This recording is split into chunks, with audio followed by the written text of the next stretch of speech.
কক্সবাজারের উখিয়ায় রোহিঙ্গা শরণার্থী শিবিরে আধিপত্য বিস্তারকে কেন্দ্র করে ৩ রোহিঙ্গাকে কুপিয়ে ও গুলি করে হত্যা করেছে দুর্বৃত্তরা। এ সময় আহত হয়েছেন আরো ৬ জন রোহিঙ্গা। সোমবার ১০ জন ভোরে পৃথক সময়ে উখিয়ার ৪ নম্বর এক্সটেনশন রোহিঙ্গা ক্যাম্পের এফ ব্লকে এ ঘটনা ঘটেছে। নিহতরা হলেন ক্যাম্পের এফ ব্লকের জাফর আহমদের ছেলে মোহাম্মদ ইলিয়াস, মৃত আব্দুর রহিমের ছেলে মোহাম্মদ ইসহাক ও ক্যাম্প ৩-এর ই ব্লকের মোহাম্মদ ইসমাইলের ছেলে ফিরোজ খান। এ ঘটনায় আহতরা হলেন একই ক্যাম্পের হাসনের ছেলে আব্দুল হক, নজির আহমদের ছেলে আব্দুল শুকুর ও মৃত উমর মিয়ার ছেলে আব্দুল মুনাফ। এরা সবাই এ ব্লকের বাসিন্দা।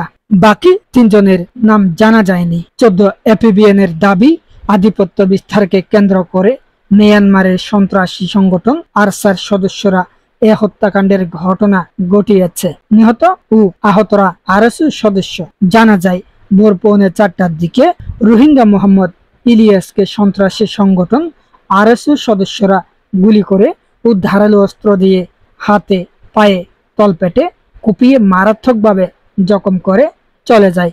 পরে অতিরিক্ত রক্তক্ষরণ হয়ে তার মৃত্যু হয়। কক্সবাজারের উখিয়া এবং টেকনাফে রোহিঙ্গা বেষ্টিত এলাকা হওয়ায় সেখানে আরসা সন্ত্রাসীরা রোহিঙ্গা ক্যাম্পে হত্যা, অপহরণ, ডাকাতি, চাঁদাবাজি, অগ্নিসংযোগ ও মাদকসহ বিভিন্ন অপরাধমূলক কর্মকাণ্ডের সাথে জড়িত রয়েছে। উক্ত এলাকায় কেউ আরসার অনৈতিক কর্মকাণ্ডের বিরোধিতা করলে অপহরণ সহ নির্মম হত্যাকাণ্ডের শিকার হতে হয়। এভাবেই তাদের নিয়ন্ত্রণ এবং তাদের আধিপত্য বিস্তার নিয়ে সেখানে প্রতিনিয়ত বিভিন্ন অপরাধ কর্মকাণ্ড সংগঠিত হয়। উখিয়া উপজেলার নবনির্বাচিত চেয়ারম্যান বলেছেন, বর্তমানে রোহিঙ্গা ক্যাম্পের মূর্তিমান আতঙ্কের নাম আরসার সন্ত্রাসী গোষ্ঠী।